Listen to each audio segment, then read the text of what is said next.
Olá, irmãos. Saúdo cada um de vocês com a graça e a paz do nosso Senhor Jesus Cristo. Amém? O meu nome é Miriam Anita e eu estou aqui para compartilhar com os irmãos aquilo que eu entendi do texto Resistindo à Mentira. Esse texto está no Manancial, que é uma publicação de meditações diárias da União Feminina Missionária Batista do Brasil. Quem escreveu foi Carmelita Graciana. E eu só vou ler e contar para os irmãos aquilo que eu entendi. Eu não escrevi o texto, ok? Então, isto dito, gostaria de iniciar orando.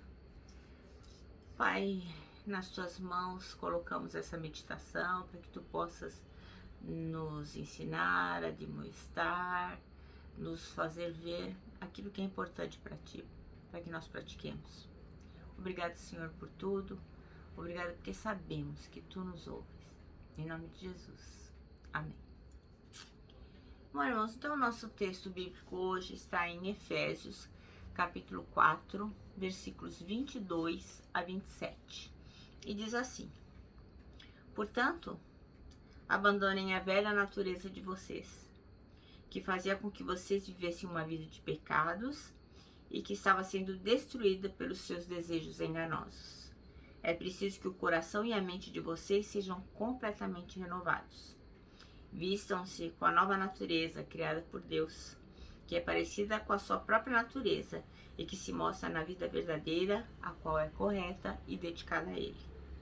Por isso, não mintam mais, que cada um diga a verdade para o seu irmão na fé, pois todos nós somos membros do corpo de Cristo. Se vocês ficarem com raiva, não deixe que isso faça com que pequem e não fiquem o dia inteiro com raiva. Não deem ao diabo oportunidade para tentar vocês. Amém?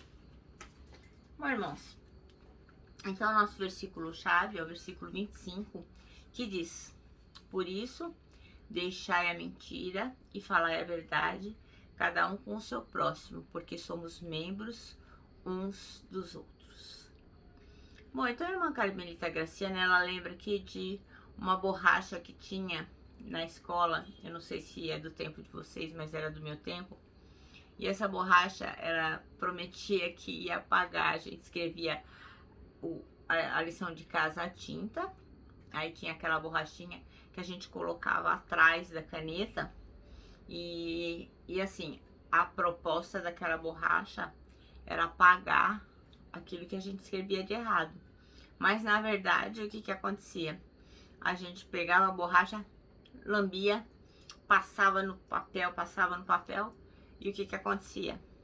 Realmente apagava a tinta, mas por quê? De tanto esfregar, acabava furando o papel. Então, na verdade, o que apagava a tinta não era a borracha, era o cuspe da gente. E o papel acabava furado e a lição ficava uma porcaria. Então, de tanto a gente esfregar ali, aí aquilo acabava resolvendo o problema mal e porcamente, mas resolvia. Então isso aí era uma propaganda enganosa. A gente comprava aquela borracha que prometia apagar a escrita tinta, mas não era verdade. Então, o que a irmã Carmelita Graciana quer dizer é o seguinte, que desde muito tempo atrás já existiam propostas enganosas, né? Histórias que faziam com que a gente acreditasse que aquilo era verdade. E aí ela comenta que lá no Éden a serpente aparece como o primeiro registro como uma garota propaganda de uma coisa enganosa, né? E ela oferece então o fruto para que a Eva coma, fazendo promessas de que ela seria igual a Deus. Enfim, fez uma propaganda enganosa. Então, Adão e Eva acabaram sendo fisgados pela ambição e a fantasia.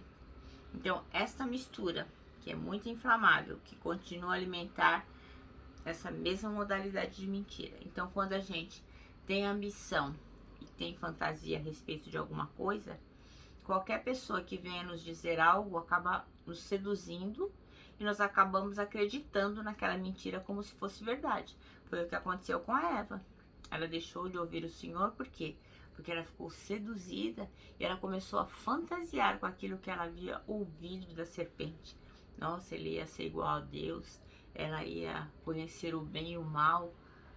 Aquilo foi trazendo, sei lá quantas coisas ela fantasiou, ela pensou e acabou sendo seduzida por aquilo.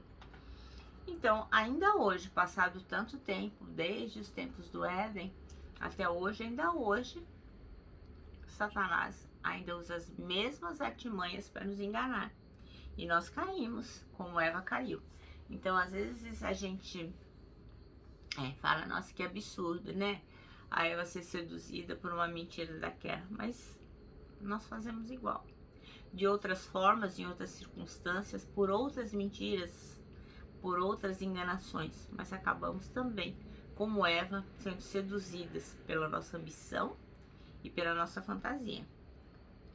Então aqui ela menciona a história de Diógenes. Eu não sei se vocês já ouviram falar, mas diz a história que há mais de 2000 anos, o filósofo grego Diógenes de Sinope, ele andava na rua com uma lanterna pelas ruas de Atenas, e quando perguntavam para ele o que ele estava procurando, e ele dizia, estou procurando um homem honesto. Então ele ia com aquelas lanternas, aquelas lamparinas de antigamente, né, pelas ruas de Atenas procurando um homem honesto. E aqui se faz menção que a cidade de Éfeso, que era uma cidade grega, também era palco de um tipo de preocupação como essa pelo apóstolo Paulo. Ele também tinha essa preocupação, porque na verdade também em Éfeso existia muita mentira. Então Paulo deu um conselho para Éfeso: falai a verdade cada qual com o seu próximo. Então ele constatou que as pessoas mentiam, e eu não sei que tipo de mentiras eram, mas como a Bíblia é muito atual, isso serve para nós hoje em dia. Nós temos que falar a verdade, cada um com o outro, porque nós acabamos ouvindo mentiras e falando mentiras a respeito de muitas coisas, né? A respeito de produtos de beleza, produtos de limpeza, a respeito da opinião que emitimos sobre uma pessoa, sobre um programa de televisão, sobre a internet, né? O WhatsApp. Quantas mentiras nós transmitimos através de mensagens que nós não checamos se é verdadeira ou não. Então, quando o apóstolo Paulo fala que a gente tem que falar mentira, verdade, cada um com os outros, nós temos que nos lembrar disso. Então, na realidade da internet, as notícias falsas, ou como a gente conhece como fake news, elas ganharam tanta velocidade, tanta força, que o seu potencial destruidor aumentou de um jeito que se perdeu, não tem mais como segurar. Então, esse tipo de mentira, por exemplo, acaba destruindo carreira, famílias, vidas. Então, no mundo virtual, a mentira também causa destruição. Inclusive, eu não sei se os irmãos se lembram de um caso de uma mulher lá no Guarujá, numa cidade de São Paulo chamada Guarujá, litoral paulista, que foi confundida com uma mensagem que mandaram pelo WhatsApp, onde tinha uma foto de uma pessoa que parecia com ela, e ela acabou sendo linchada e morta. E ao final, essa pessoa que foi morta não tinha nada a ver com pedofilia, não tinha nada a ver com sequestro. Inclusive, essa moça, ela sofria de problemas mentais, e ela foi morta até assim, de uma forma brutal, sendo espancada pela população, porque a massa é irresponsável. Então, quando a gente repassa uma mentira sem conferir, a gente está ajudando o pai da mentira, que é o demônio, que é Satanás. Então, nós temos que estar atentos, irmãos, com tudo que a gente repassa. Uma informação sobre o outro. Se o irmão não viu, não estava lá, não vai edificar, não repassa, não passa para frente aquilo. Mesmo que seja uma coisa certa, mesmo que seja verdadeiro, é melhor, se aquilo for fazer com que outros venham aumentar a história e aquilo virar uma mentira, melhor não repassar. Então, o nosso texto diz que a gente é desafiado todo o tempo para sermos o quê? Cristãos honestos, honrados, verdadeiros, sinceros, odiando a mentira e amando a verdade. Então, a gente acaba cometendo muitos erros de muitas ordens, né? Às vezes fazendo um elogio desnecessário, mentiroso, às vezes ocultando uma verdade, porque é um tipo de mentira. Então nós temos que nos lembrar que nós somos cristãos, nós somos filhos do Deus Altíssimo, e nós temos esse dever de andar nos passos que Jesus andou. Eu vou contar uma pequena lenda para os irmãos, é uma história, é um conto, na verdade, que não tem nada de verdadeiro, mas é apenas para ilustrar aqui esse nosso papo de hoje. É uma lenda etíope. Então, se conta lá na Etiópia que há muito tempo a verdade, a mentira, o fogo e a água, eles estavam viajando. E aí eles chegaram num determinado lugar e acharam um rebanho bem grande. E aí eles pegaram e pensaram assim: vamos pegar esse rebanho para nós e vamos dividir em 4 partes iguais. Então ficaria uma parte para o fogo, outra parte para a água, uma parte para a mentira, outra parte para a verdade. Mas o que aconteceu? A mentira gananciosa, ela arquitetou um plano. Então, como ela queria ficar com a parte maior, ela chamou a água e falou: olha, água, eu tenho uma ideia. Olha só, o que você acha? O fogo está planejando queimar toda a planície, está planejando botar fogo nas árvores, acabar com a margem dos rios. Para quê?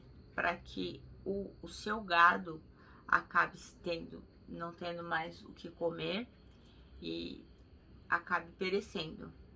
Então eu sugiro, água, que você faça o seguinte: acabe com o fogo e fica com a parte dele do rebanho.